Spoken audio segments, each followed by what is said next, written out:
Hi guys, welcome to ഷങ്സ് info. നമ്മുടെ ഇന്നത്തെ വീഡിയോ എന്ന് വെച്ചിട്ടുണ്ടെങ്കിൽ നമുക്ക് നിസാൻ മാഗ്നൈറ്റിലെ ഒരു ഇഷ്യൂവിനെ കുറിച്ചിട്ടാണ്. ഇപ്പോൾ നമ്മൾ ഏകദേശം ഒരു 1.5 years ആയി വെഹിക്കിൾ മേടിച്ചിട്ട്.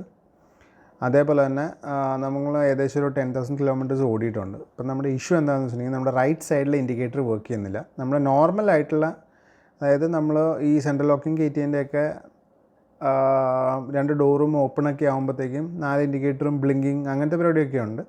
പക്ഷേ നമ്മൾ റൈറ്റ് സൈഡിൽ ഇൻഡിക്കേറ്റർ മാത്രമായിട്ട് ഇടുവാണെങ്കിൽ അത് വർക്ക് ആവുന്നില്ല. അപ്പോൾ അത് നമുക്ക് ശരിക്കും പറഞ്ഞാൽ ക്ലസ്റ്ററിൽ നിന്ന് തന്നെ അറിയാൻ പറ്റും നമുക്ക് റൈറ്റ് സൈഡിലെ ഇൻഡിക്കേറ്റർ വർക്ക് ചെയ്യുന്നില്ല എന്നുള്ളതിൻ്റെ. ഓക്കെ, അപ്പോൾ എന്തായാലും നമ്മൾ ഇൻഡിക്കേറ്റർ ഇടണമെങ്കിൽ നമ്മൾ വെഹിക്കിൾ സ്റ്റാർട്ട് ചെയ്യണം. അപ്പോൾ ഞാനൊന്ന് വെഹിക്കിൾ ഓൺ ചെയ്തിട്ട് വെഹിക്കിളൊന്ന് ന്യൂട്രലിലേക്ക് ഇട്ടിട്ട് വെഹിക്കിളൊന്ന് സ്റ്റാർട്ട് ചെയ്യട്ടെ. സ്റ്റാർട്ട് ചെയ്തതിന് ശേഷം നമുക്ക് ഈ ഇൻഡിക്കേറ്റർ നമ്മൾ ലെഫ്റ്റും റൈറ്റും ഇതിനകത്ത് ഇടുമ്പോൾ തന്നെ ആ ബ്ലിങ്കിങ് സ്പീഡ് കണ്ടിട്ടുണ്ടെങ്കിൽ തന്നെ നമുക്ക് മനസ്സിലാവും അത് വർക്ക് ചെയ്യുന്നില്ല എന്നുള്ളതിൻ്റെ. ഇപ്പോൾ ഞാനൊന്ന് വെഹിക്കിൾ സ്റ്റാർട്ട് ചെയ്തതിന് ശേഷം ഇപ്പോൾ ഞാൻ ഫസ്റ്റ് ലെഫ്റ്റ് സൈഡിൽ ഇൻഡിക്കേറ്റർ ഇടുവാണെന്ന് വിചാരിക്കും. അപ്പോൾ ഫസ്റ്റ് ലെഫ്റ്റ് സൈഡിൽ ഇൻഡിക്കേറ്റർ വർക്കിംഗ് ആണ്. നമ്മുടെ ബ്ലിങ്കിങ് സ്പീഡും നമ്മുടെ ഒരു നോർമൽ സ്പീഡിലാണ് അത് ബ്ലിങ്ക് ചെയ്യുന്നത്. ഇനി നമ്മളത് ഓഫ് ചെയ്തിട്ട് റൈറ്റ് സൈഡിൽ ഇൻഡിക്കേറ്റർ ഇടുകയെന്ന് വിചാരിക്കും. റൈറ്റ് സൈഡിൽ ഇൻഡിക്കേറ്റർ ഇടുമ്പോഴത്തേക്കും നിങ്ങൾക്ക് കാണാൻ പറ്റും ലെഫ്റ്റ് സൈഡ് ഇൻഡിക്കേറ്റർ വർക്ക് ചെയ്യുന്ന പോലെയല്ല, റൈറ്റ് സൈഡിൽ ഭയങ്കര ഫാസ്റ്റായിട്ടാണ് ബ്ലിങ്ക് ചെയ്തുകൊണ്ടിരിക്കുന്നത്. അപ്പോൾ തന്നെ നമുക്ക് മനസ്സിലാക്കാം റൈറ്റ് സൈഡിൽ ഇൻഡിക്കേറ്റർ വർക്ക് ചെയ്യുന്നില്ല എന്നുള്ളതിൻ്റെ. അപ്പോൾ നമ്മൾ പുറത്തിറങ്ങി നോക്കുവാണെങ്കിൽ തന്നെ നിങ്ങൾക്ക് കാണാൻ പറ്റും റൈറ്റ് സൈഡിലെ ഏരിയയിൽ ഫുള്ളും, ഈ റൈറ്റ് സൈഡിലെ ഫ്രണ്ട് ഏരിയയിൽ മാത്രമല്ല, റൈറ്റിൽ ഇൻഡിക്കേറ്റർ ഓൺ തന്നെയാണ്, ഇപ്പോഴും ബ്ലിങ്ക് ചെയ്തുകൊണ്ടിരിക്കുകയാണ്. ഈ സൈഡ് മാത്രമല്ല, ഫ്രണ്ട് സൈഡാണെങ്കിലും കണ്ടോ വർക്ക് ചെയ്യുന്നില്ല. അതേപോലെ തന്നെ ഇനിയിപ്പോൾ റിവേഴ്സിൽ ഏരിയ പോയിട്ടുണ്ടെങ്കിലും വർക്ക് ആവുന്നില്ല.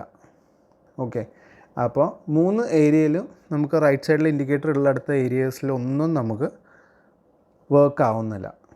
ലെഫ്റ്റ് സൈഡ് അതേസമയം നോർമലായിട്ട് ബ്ലിങ്കും ചെയ്യുന്നുണ്ട്, നോർമലായിട്ട് വർക്ക് നമുക്ക് ലെഫ്റ്റ് സൈഡിൽ നോക്കാം. ഇപ്പോൾ നോർമലായിട്ട് ബ്ലിങ്ക് ചെയ്യണ കാരണം ഒബ്വിയസ്ലി അത് വർക്ക് ആവുന്നുണ്ട്. സാധാരണ ഇൻഡിക്കേറ്റർ ലൈറ്റ് പോയാലൊക്കെ ഇതേപോലെ സ്പീഡിൽ ബ്ലിങ്ക് ആവും. പക്ഷേ ഇതിപ്പോൾ അങ്ങനെയൊന്നും സംഭവിച്ചില്ല, കാരണം ആ ഏരിയ മൊത്തമാണ് പോയേക്കുന്നത്. ഇതിപ്പോൾ കണ്ടോ ലെഫ്റ്റ് സൈഡിലെ ഇൻഡിക്കേറ്റർ എല്ലാം പ്രോപ്പറാണ്, നമുക്ക് റൈറ്റ് സൈഡിലെ ഇൻഡിക്കേറ്ററാണ് നമുക്ക് ഇഷ്യൂ വരുന്നത്. ഇനിയിപ്പോൾ നമ്മൾ ഇപ്പോൾ ഇത് ഓഫ് ചെയ്തിട്ട്, ഓക്കെ, ഇപ്പോൾ നമ്മൾ നോർമലായിട്ട് ഇട്ടു, എന്നിട്ട് റൈറ്റ് സൈഡിൽ പിന്നെ ഇഷ്യൂ തന്നെ കാണിക്കുന്നത്. നമ്മുടെ വെഹിക്കിൾ ഇപ്പോൾ ഓഫ് ചെയ്തിട്ട് നമ്മൾ ഡോർ തുറക്കുമ്പോഴത്തേക്കും നമ്മുടെ സെൻട്രൽ ലോക്കിങ്ങിൻ്റെ ഒരു ഫീച്ചർ എന്താണെന്ന് വെച്ചിട്ടുണ്ടെങ്കിൽ 2 സൈഡും നമുക്ക് ഇൻഡിക്കേറ്റർ ഓട്ടോമാറ്റിക്കായിട്ട് ബ്ലിങ്ക് ചെയ്തുകൊണ്ടിരിക്കും. ഓക്കെ, കുറച്ച് നേരത്തേക്ക് ആ സൈഡും ആ സെക്ഷനൊക്കെ വർക്ക് ചെയ്യുന്നുണ്ട്. പക്ഷേ നമ്മൾ വണ്ടി റൺ ആകുമ്പോഴത്തേക്ക് റൈറ്റ് സൈഡിൽ ഇൻഡിക്കേറ്റർ ഇട്ടാൽ മാത്രമേ ഇൻഡിക്കേറ്റർ വർക്ക് ചെയ്യാതെ വരുന്നുള്ളൂ. അതിനിപ്പം നമ്മൾ ചെയ്യേണ്ട കാര്യം എന്ന് വെച്ചിട്ടുണ്ടെങ്കിൽ, ഞാനിപ്പോൾ എന്തായാലും സർവീസ് സെൻറ്ററിൽ പോയി, സർവീസ് സെൻറ്ററിൽ ചെയ്യേണ്ട കാര്യം എന്ന് വെച്ചിട്ടുണ്ടെങ്കിൽ മെയിൻ എന്ന് വെച്ചിട്ടുണ്ടെങ്കിൽ നമ്മളൊന്ന് റീസെറ്റ് ചെയ്യുകയാണ്. ഓക്കെ, ആദ്യമായിട്ട് സെൻട്രൽ ലോക്കിംഗ് നമ്മൾ റീസെറ്റ് ചെയ്യുകയാണ്. അപ്പോൾ റീസെറ്റ് ചെയ്യാൻ ഏറ്റവും എളുപ്പ വഴി എന്ന് വെച്ചിട്ടുണ്ടെങ്കിൽ നമുക്ക് ബാറ്ററിയുടെ ടെർമിനൽ റിമൂവ് ചെയ്യുക എന്നുള്ളതിൻ്റെയാണ്. ഓക്കെ, പോസിറ്റീവ് അല്ല, എപ്പോഴും നെഗറ്റീവ് ടെർമിനലാണ് റിമൂവ് ചെയ്യേണ്ടത്. പോസിറ്റീവ് അതാണ്, ഇപ്പോൾ നെഗറ്റീവ് ബ്ലാക്ക് കളറാണ്. ഓക്കെ, നെഗറ്റീവ് ടേമിൽ നമ്മൾ റിമൂവ് ചെയ്ത് മാറ്റിയിടുവാണ് ഒരു 5 to 10 minutesലേക്ക്. അപ്പോൾ നമ്മുടെ ആ RDയുടെ സെൻട്രൽ ലോക്കിങ്ങിൻ്റെ ഡിവൈസ് മൊത്തം റീസെറ്റ് ആവും.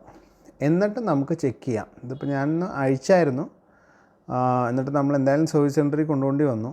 അതായത് നമ്മൾ നിസാൻ മാഗ്നൈറ്റിൻ്റെ സർവീസ് സെൻറ്ററിലല്ല കൊണ്ടുപോയത്, RD സെൻട്രൽ ലോക്കിങ്ങിൻ്റെ ഡയറക്റ്റ് ആയിട്ടുള്ള സർവീസ് സെൻറ്ററിലാണ് കൊണ്ടുപോയത്. ഓക്കെ, അപ്പോൾ അവിടെ നമ്മൾ നമ്മുടെ നെഗറ്റീവ് ടേമിൽ റിമൂവ് ചെയ്തു.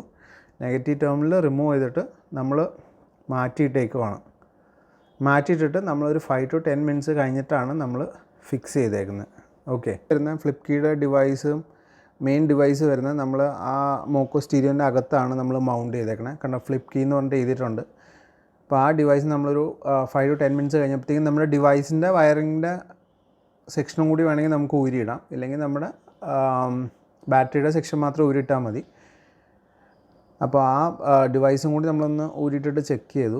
പിന്നെ അത് നമ്മൾ തിരിച്ച് കണക്ട് ചെയ്തിട്ട് തിരിച്ച് വയ്ക്കുക. അതിനുശേഷം നമ്മൾ ബാറ്ററി ടെർമിനലും കൂടി കണക്ട് ചെയ്യുകയാണ്. ഓക്കെ, ഒരു 5 to 10 minutesോളം നമ്മൾ ബാറ്ററിയുടെ നെഗറ്റീവ് ടെർമിനൽ റിമൂവ് ചെയ്തിട്ടു. ഓക്കെ, നമ്മൾ ഡിവൈസ് തിരിച്ച് ഫിക്സ് ചെയ്തു. എന്നിട്ട് നമ്മുടെ സ്റ്റീരിയോ അതേപോലെ തന്നെ ഫിക്സ് ചെയ്തിട്ടുണ്ട്.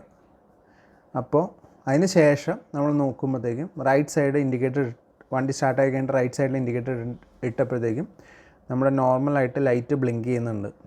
ഓക്കെ, അപ്പോൾ നമ്മുടെ കാണാൻ പറ്റും നേരത്തെ പോലെ തന്നെ നോർമലായിട്ട് റൈറ്റ് സൈഡിൽ ഇൻഡിക്കേറ്റർ ബ്ലിങ്ക് ആവുന്നുണ്ട്. റൈറ്റ് സൈഡിലെ എല്ലാ സെക്ഷൻസും ഫ്രണ്ടും ബാക്കും എല്ലാ സെക്ഷൻസും ബ്ലിങ്ക് ആവുന്നുണ്ട്. അപ്പോൾ ഇങ്ങനത്തെ ഒരു ചെറിയൊരു ഇഷ്യൂ ആയിരുന്നു, അതിപ്പോൾ റെഡി ആയിട്ടുണ്ട്. അപ്പോൾ നിങ്ങൾക്ക് ഈ വീഡിയോ ഇഷ്ടപ്പെടുന്നു വിചാരിക്കണം. ഈ വീഡിയോ ഇഷ്ടപ്പെട്ടിട്ടുണ്ടെങ്കിൽ നമ്മുടെ ചാനൽ സബ്സ്ക്രൈബ് ചെയ്യുക, വീഡിയോന് ലൈക്ക് ബട്ടൺ അടിക്കുക. എന്തെങ്കിലും ഡൗട്ട് ഉണ്ടെങ്കിൽ നിങ്ങൾ കമൻറ്റ് സെക്ഷനിൽ കൊടുത്തോ, ഞാൻ റിപ്ലൈ ചെയ്യാൻ പെട്ടെന്ന്. Thank you for watching. By.